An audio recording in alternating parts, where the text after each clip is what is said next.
Obviously excited to find a way to win. Sometimes basketball is pretty, sometimes it's ugly. So that's a team that's 5-1. Have a lot of respect because if you look at their scores and who they've played, they've been winning by 20 to 25. They have a style that makes it ugly, and let my team know that you got to be prepared for 4 quarters. So to be able to come home and find a win, it's great. But then also for those who showed up tonight, saw that I'm trying to let my team figure it out. Didn't call a timeout in the first quarter on purpose because we're in that stage right now, like I told y'all.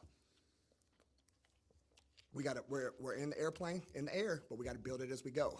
And so there's some things that are going to be great in film. There's some great lessons for my young ladies. We had a practice 2 days ago where we did not practice well, sent them home, and we came back later that afternoon and did it again. So you could see it on the wall. I got to do a better job coaching them and challenging them. I need seniors to step up, and then we got to make sure, as good as November was, we got to find a way to get better in December because that's what college basketball is about. What's been the biggest challenge, I guess, so far coaching this team? It's been some up and down play, but they're finding ways to win. I know y'all had the tough loss at Texas Tech, but to you, what looks like the biggest challenge right now with them that you got to get over before you get into SEC play? I'd say focus would be the biggest. I mean, you look at the 3 games prior to this, it's some outstanding basketball. 31 to, I think, 18 against Texas Tech in the first quarter. Then the next one, Alcorn, is 18 to 4. Then you play MTSU, and it's, I can't remember, a 10, 12-point lead, and then we lose focus. You know, like today, I'm going to show them as like we play mindless basketball at times, right? And I think it has a lot to do with so many new pieces that we have to take on some different roles that haven't been occurred at other places. You know, example, they ran a horns play instead of back screen. I think they ran it 4 times on us, right? That can't happen.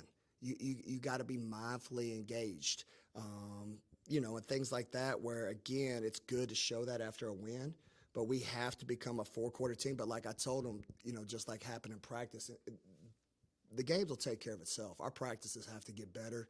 We have to finish stronger. If we go for an hour and a half, it needs to be a damn good hour and a half. It doesn't need to be 45 minutes and then the last part not right. So that's the challenge I'm having with this group, that once you change practices, then the games will change itself. Coach, a few games ago, you and Madison in the starting lineup of Carissa. Kind of what went into that move, and how have you seen Carissa kind of respond to that?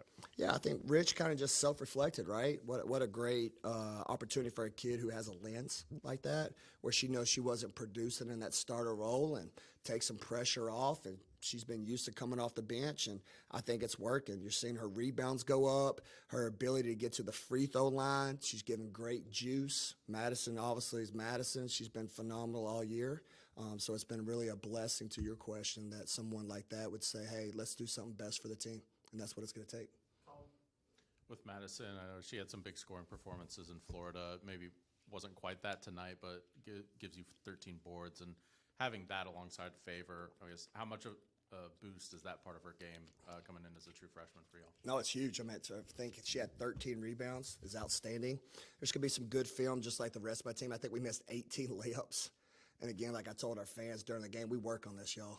All right, we're different than the men's game. We can't go up and we can't dunk, but we hit them with pads. We enforce them to go 2 feet, and that's part of the question you had, Robbie, earlier, is focus. You're playing way too fast. Slow down, finish around the rim, go up 2 feet. It's a whole different ball game if you finish, and if you don't, then you make it interesting. That's what you saw today. So, again, for us to have those kind of life lessons and learning opportunities after a win, they'll definitely have their attention. It'll be great teaching moments tomorrow. Thanks, y'all. Yep.